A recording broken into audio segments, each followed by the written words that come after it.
Magnetic property यानी magnetic character.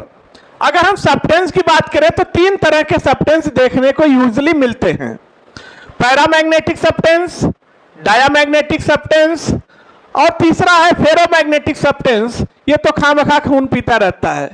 तो mainly तो पैरामैग्नेटिक और डायामैग्नेटिक है, लेकिन फेरोमैग्नेटिक भी आपको बताएंगे।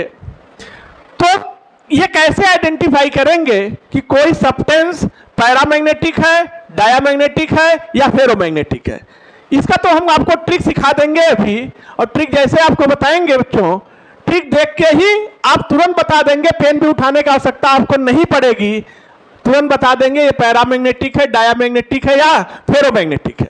लेकिन पहले थोड़ा कॉन्सेप्ट को समझिए, इसके बाद आपको ट्रिक बता रहे हैं।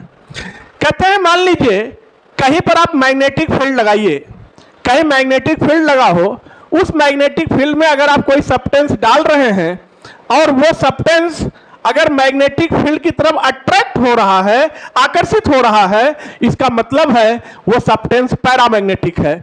और इसका यह भी मतलब है, यानी अगर वो मैग्नेटिक फील्ड की तरफ अट्रैक्ट हो रहा है, इसका मतलब है उस सब्सटेंस के अंदर अनपेयर्ड इलेक्ट्रॉन है, अयुग्मित इलेक्ट्रॉन है। और अगर मान लीजिए आपने किसी सब्सटेंस को मैग्नेटिक फील्ड में डाला और वो मैग्नेटिक फील्ड सब्सटेंस को रिपेल कर दिया, दूर झटक दिया, तो वो सब्सटेंस डायामैग्नेटिक होगा।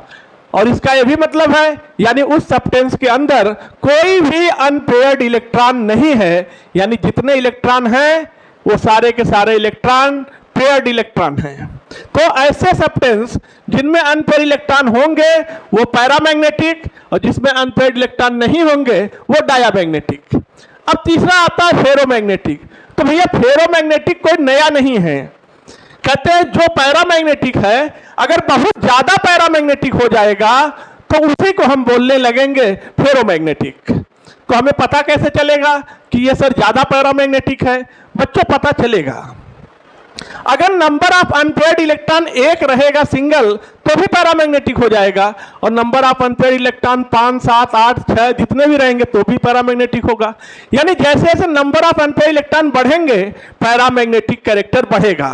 और इसके लिए हम लोग डिग्री ऑफ पैरामैग्नेटिक निकालने के लिए म्यू का फार्मूला लगाते हैं, mu is equal to under root of n into n plus 2 से निकाल लेते हैं म्यू की वैल्यू। यानी हम सीधा सीधा बात करें तो हम ये कह सकते हैं कि अगर अनपेयर्ड इलेक्ट्रॉन ज्यादा होगा तो ज्यादा पैरामैग्नेटिक होगा, अनपेयर्ड इलेक्ट्रॉन कम होगा तो कम पैरामैग्नेटिक होगा। और अगर अनपेयर्ड इलेक्ट्रॉन ज्यादा तो ज्यादा पैरामैग्नेटिक, और ज्यादा पैरामैग्नेटिक हो गया तो वही बन जाएगा फेरोमैग्नेटिक। सपोज करिए कोई ऐसा पैरामैग्नेटिक आप लीजिए जिसके अंदर अनपेयर्ड इलेक्ट्रॉन ज्यादा हो, अगर आप उसे मैग्नेटिक फील्ड में लाएंगे तो मैग्नेटिक फील्ड वेरी फास्ट उसको अपनी तरफ अट्रैक्ट करेगा। और अगर कुछ समय के लिए अगर आपने मैग्नेटिक फील्ड को हटा भी दिया तो भी इसके अंदर मैग्नेटिक कैरेक्टर बना रहेगा, यानी मैग्नेटिक कैरेक्टर को रिटेन करने की क्षमता आ जाएगी। तो ऐसे ही सब्सटेंस को हम बोलते हैं फेरोमैग्नेटिक सब्सटेंस। यानी बच्चों हम ये कह सकते हैं जितने फेरोमैग्नेटिक हैं वो सारा के सारा पैरामैग्नेटिक हैं, लेकिन सारे पैरामैग्नेटिक फेरोमैग्नेटिक नहीं होते हैं। अब चूंकि नीट का एग्जाम बस 2 ही दिन बचा हुआ है, बच्चों में एंजाइटी, डिप्रेशन, टेंशन कुछ नहीं लेने की जरूरत है भैया। बस खाली रिवीजन करो, अच्छा भोजन करो, आराम से सो, पेपर दे के आओ, सिलेक्शन हो जाएगा, टेंशन नहीं लेना। तो हम ये बात कह सकते हैं जितने डॉक्टर हैं, इसको आप ऐसे समझ सकते हैं कि जितने डॉक्टर हैं सब इंसान हैं, लेकिन सारे इंसान डॉक्टर नहीं हैं। तो यानी जितने फेरोमैग्नेटिक हैं सारे पैरामैग्नेटिक हैं, लेकिन सारे पैरामैग्नेटिक फेरोमैग्नेटिक नहीं होते हैं। आइए मेनली तो 2 ही देखना हमें, डायामैग्नेटिक और पैरामैग्नेटिक। फेरोमैग्नेटिक के कई एग्जांपल्स होते हैं, जैसे आयरन है, कोबाल्ट है, निकिल है, इसेट्रा। ये सब फेरोमैग्नेटिक होते हैं क्योंकि अनपेयर्ड इलेक्ट्रॉन ज्यादा है।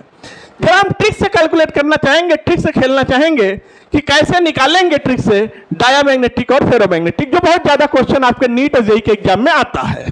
तो इसी बात पे हम ट्रिक आपको सिखाने चल रहे हैं। आप वीडियो को लाइक कर दीजिए, चैनल को सब्सक्राइब कर लीजिए, बेल आइकन जरूर प्रेस करिएगा, क्योंकि जैसे ही वीडियो अपलोड हो आपको तुरंत नोटिफिकेशन मिल सके। क्योंकि इसी चैनल पर नीट और आईटी जेईई की सारे कॉन्सेप्ट ट्रिक मिलते हैं, पीसी ग्रुप कोचिंग वाला।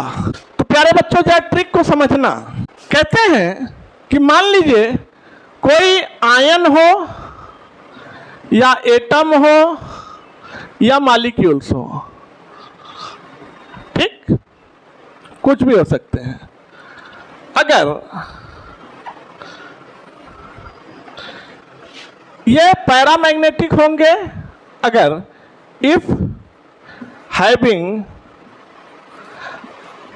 अनपेयर इलेक्ट्रॉन, अगर इनके पास अनपेयर इलेक्ट्रॉन होगा तो वो पैरामैग्नेटिक होंगे, ये बात पक्का है।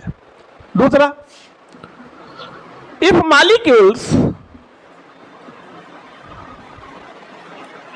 molecules having odd electron, अगर मॉलिक्यूल्स हैं, मॉलिक्यूल्स के लिए तो केवल आप ऑड इलेक्ट्रॉन गिन लो बस। आप उसमें इलेक्ट्रॉन काउंट करो कितने इलेक्ट्रॉन हैं, अगर वो सारे इलेक्ट्रॉन ऑड में आ रहे हैं तो समझ जाइए वो पैरामैग्नेटिक होगा 100%। और डायामैग्नेटिक हो जाएगा इफ हैविंग पेयर्ड इलेक्ट्रॉन, अगर सारे पेयर्ड इलेक्ट्रॉन हैं, कोई भी अनपेयर्ड इलेक्ट्रॉन नहीं है तो डायामैग्नेटिक होगा, पहले तरीका। दूसरा, if molecules having even electron, अगर मॉलिक्यूल में इवन इलेक्ट्रॉन है तो डायामैग्नेटिक होगा, लेकिन एक्सेप्ट इसके दो अपवाद भी हैं, 10 and 16, 10 और 16 को छोड़कर, क्योंकि 10 और 16 इलेक्ट्रॉन आएगा तो पैरामैग्नेटिक हो जाएगा। तो भैया याद रखो 10 और 16 को छोड़कर अगर इवन नंबर में इलेक्ट्रॉन है उसके अंदर मॉलिक्यूल्स में तो वो होगा डायामैग्नेटिक, और अगर इलेक्ट्रॉन्स ऑड नंबर में आ रहे हैं तो वो होगा पैरामैग्नेटिक। तो आइए स्टिक के साथ खेलते हैं। तो चलिए कुछ एग्जांपल लेके करते हैं। जैसे सपोज करिए हमारे पास है CO, हमारे पास है NO, हमारे पास है N2। पहले इनमें देखते हैं फिर और देखेंगे। तो कार्बन में कितने इलेक्ट्रॉन, 6 प्लस ऑक्सीजन में 8 इलेक्ट्रॉन, तो कितना हो गया 14 इलेक्ट्रॉन। और 14 क्या इवन है कि ऑड है, तो ये तो हो गया इवन, और अगर इवन हो गया तो ये क्या हो गया DM, डायामैग्नेटिक। इधर आइए, नाइट्रोजन में 7 इलेक्ट्रॉन, ऑक्सीजन में 8 इलेक्ट्रॉन, तो कितना हो गया भैया 15, और 15 हो गया तो बन गया PM का मतलब पैरामैग्नेटिक। N2 में एक नाइट्रोजन में 7, 2 नाइट्रोजन है तो हो गया 14 इलेक्ट्रॉन, और 14 क्या इवन है तो ये हो गया DM। ठीक, और भी लेते हैं। जैसे मान लीजिए हमारे पास है N2O, 7 electron plus 7 electron plus 8 electron, तो कितना हो गया 22 इलेक्ट्रॉन। और 22 क्या इवन है ऑड है, देखिएगा इवन है, तो ये बन गया भैया DM। हमारे पास है O2, जब O2 निकालते हैं एक ऑक्सीजन में 8 इलेक्ट्रॉन, दूसरे में 8 इलेक्ट्रॉन, तो आ गया 16 इलेक्ट्रॉन। और भैया 16 आ गया तो 16 DM नहीं होगा, ये PM होगा, क्योंकि ये एक्सेप्शन है 10 और 16 आने पर। देखिएगा हमारे पास है B2, एक बोरान में 5 इलेक्ट्रॉन, तो 2 बोरान में 10 इलेक्ट्रॉन, यानी 5 प्लस 5 कितना आ गया 10, और 10 पर क्या हो जाएगा DM नहीं PM, ये एक्सेप्शन है।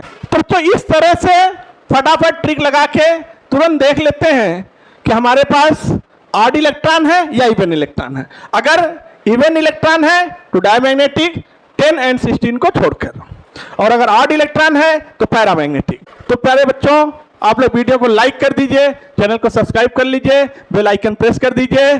फिर आपसे मिलता है अगले वीडियो में, तब तक के लिए जय हिंद।